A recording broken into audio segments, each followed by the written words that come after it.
Yeah. Good. I like honesty. It is. It's scary.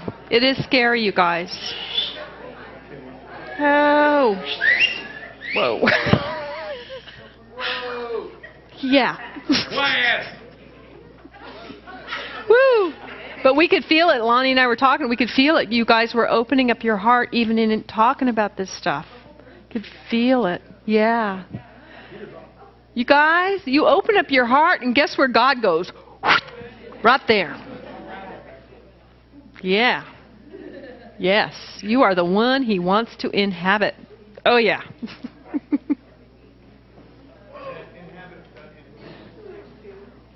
Are we back on? Yeah, we're on. Okay. Yeah. Okay. So we need connection, doesn't it? We need to know that we can be ourselves.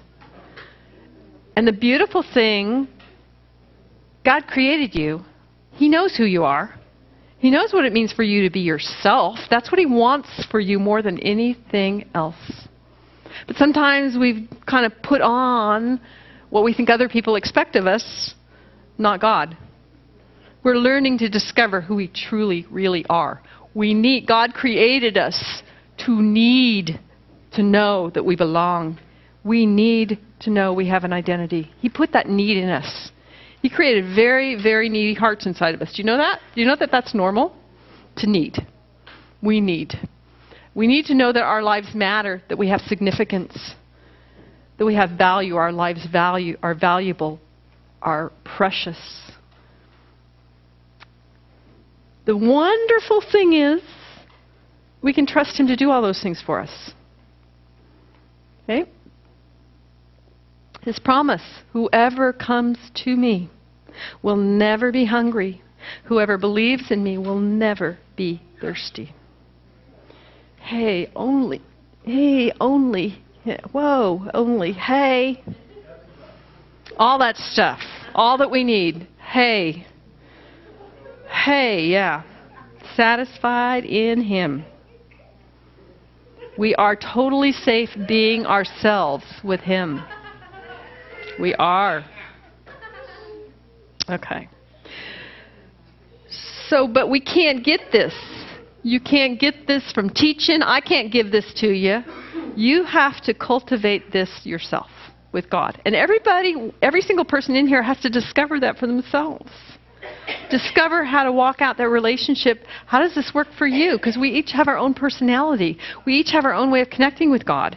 Sometimes we mess ourselves up by trying to copy what somebody else is doing. It's not going to work. You got to walk it out for yourself. So I'm just, even now, like, would you just take anything off you where you're trying to make it be like how it works for someone else? It's not going to work for you. Whoa. Just want to think for a minute, just for 1 minute here. Hey, think about all the other people in the room here with you today. You have a unique relationship with each different person in here, don't you? None of those connections look quite the same. Why would we think it's any different with God? We each have our own unique way of connecting with Him. Why did He create us all so amazingly different? Every personality of every person, inside and out. He likes the variety. What'd you say? The flavor. There you go. 31 gazillion flavors. Exactly. Because that's who He is. We need to get that for ourselves direct.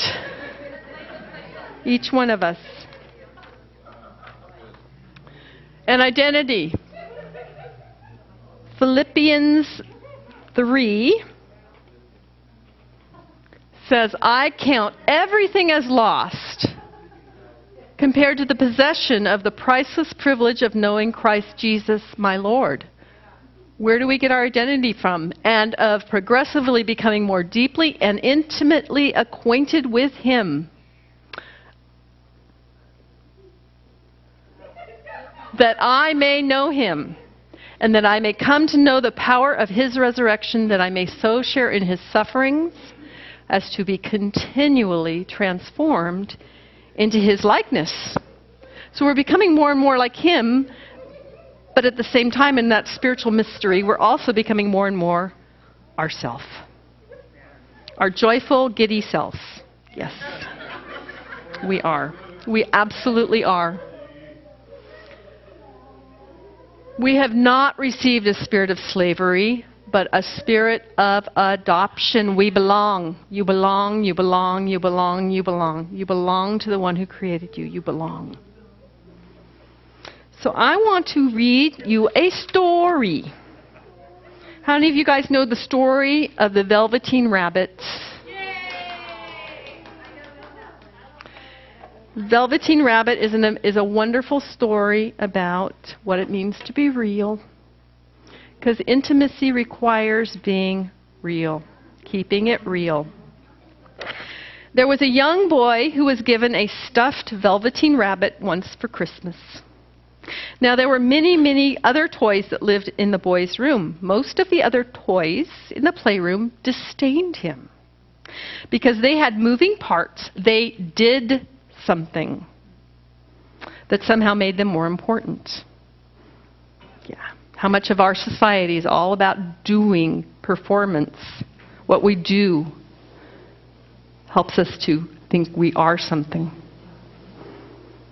It never satisfies. It never fills the void. The only toy that befriended him was the skin horse, who was very kind. The Velveteen Rabbit knew something was missing in his life. Did this suddenly get echoey? Okay? Okay.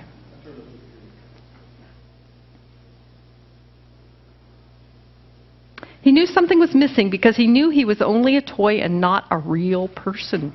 He knew there had to be more. The skin horse was old and wise, and he knew all about being real. "What is real?" asked the rabbit one day. "Does it mean having things that buzz inside of you and a stick-out handle?" "Real isn't how you are made," said the skin horse. "It's a thing that happens to you. When a child loves you for a long, long time, not just to play with, but really loves you, then you become real." "Does it hurt?" asked the rabbit. "Sometimes," said the skin horse, for he was always truthful.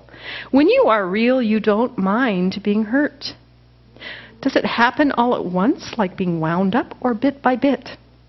asked the rabbit. "It doesn't happen all at once. You become. It takes a long time. That's why it doesn't often happen to people who break easily, or who have sharp edges, or who have to be carefully kept," said the skin horse. "By the time you are real, most of your hair has been loved off, and you get very shabby.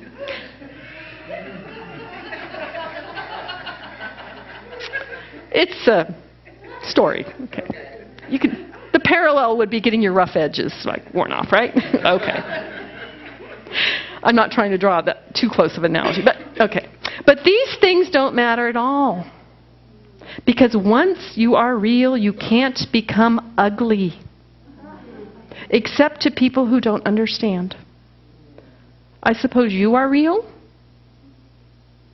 said the rabbit, and then he wished he hadn't said it, for he thought the skin horse might be sensitive. But the skin horse only smiled. "The boy's uncle made me real." That was a great many years ago. But once you are real, you can't become unreal again. It lasts for always. Think about those people in your life that have allowed you to be real. Yeah, they've given you a gift. They've given you the freedom to know that you get to be you, and you are enough.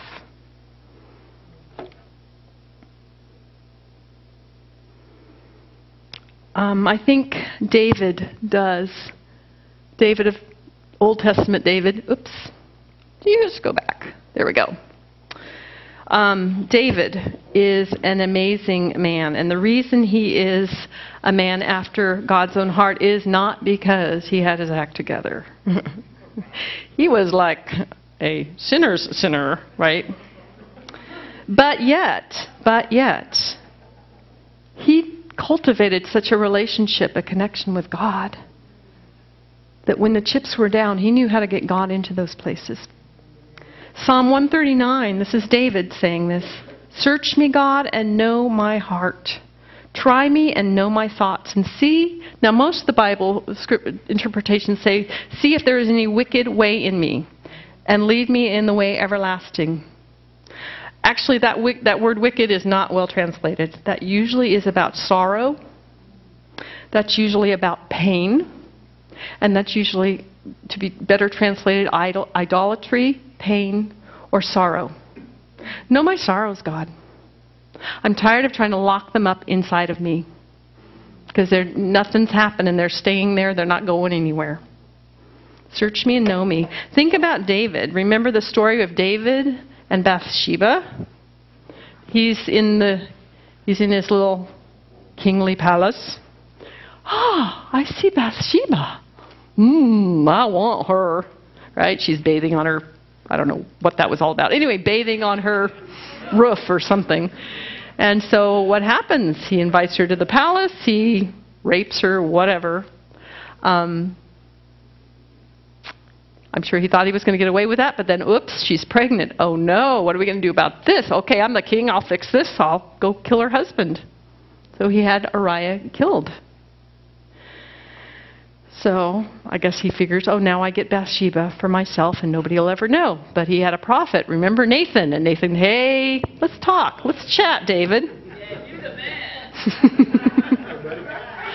And he tells him a story. He says, you know, we got a problem in the kingdom. This rich man, he took the only lamb that this poor man has. What should we do with that rich man? He's like, oh, dude, off with his head. And Nathan's like, well, dude, that guy is you. And immediately, what I think is astounding, how could he go from being a murderer, adulterer, to falling on his face saying, oh, God, repenting? He knew how to let God in. Even though he really screwed up big time, he actually had to cultivate such a relationship with God, he instantly got God in and said, God, forgive me. He had a soft heart. Yeah, he had some issues, for sure. Needed a sozo. But he let God in. And then it goes on further to say that the child, when the child was born, the child was sick and ultimately died. And David wept and wept and wept while that child was sick and dying. But the instant the child was gone, he got himself up and moved on with life because he had learned, I think, something that was astounding. He'd learned to grieve with God. The only way he could have done that is he was grieving with God. Because the scripture actually talks about ungodly grief and godly grief. I think that's somewhere in Corinthians. And that's what ungodly grief is, when we are locked up. Our grief gets so locked up inside because we didn't know how to let God in. You get stuck. You get stuck in your grief because you don't know how to let him in there. And the truth is, he wants in there too. He wants into our pain. In my mind, that's what real intimacy, that's how you measure real intimacy, is how well can we let him into our pain. Because he wants in there. Not to shame us, not to blame us, not to make us feel bad, but going, I want all of you. Of course, it's true. Once you let him in, suddenly, oh, this is not so bad anymore. But letting him in, it's a hard thing to do. Somebody was sharing, this was hard. It is. It's hard. We get to learn. That's the journey. That's the adventure. We get to learn to do that. He wants all of y'all. Every single last bit of who you are, he wants for himself.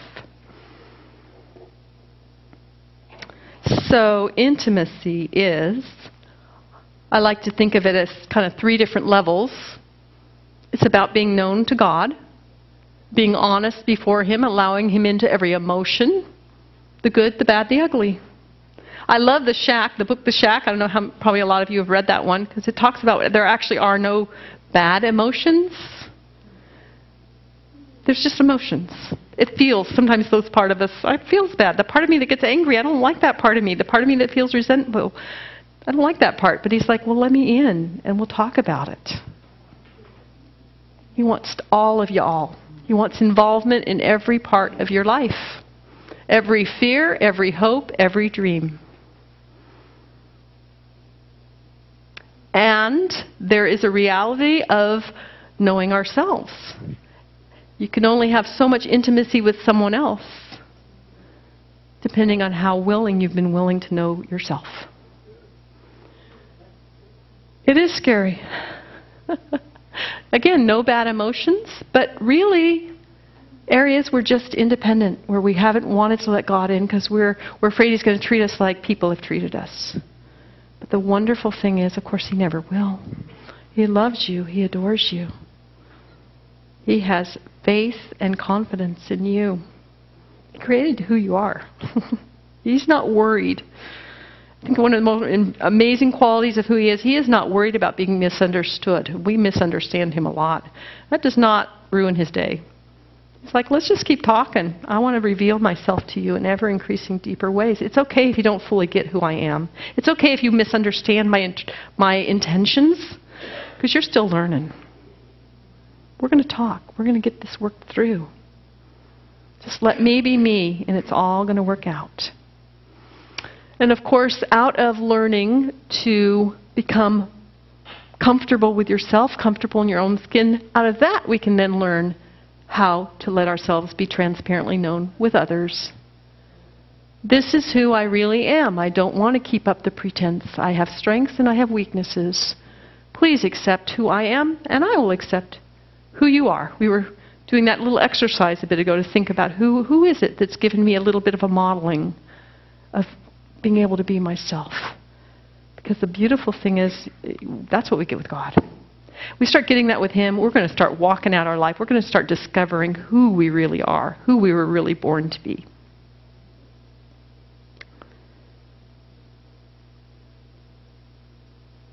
And I think, yes, this is where we're going to do a YouTube, the Brené Brown YouTube. Okay. Just to introduce it a little bit. I know a lot of you already saw this at church, but I know probably not all of you. This is a woman who did a lot of interviewing of people to find out what it was that facilitates connection, relationship. And she found out through the process of doing this, it actually transformed her life. And I think that's what the power of this video is. And some of the things she has to say is because she allowed herself to be challenged, to learn how to live life vulnerably, to learn how to live life in true intimate relationship. Now, she's not talking about God in this video, but I think that absolutely the relationships and the way of connecting applies.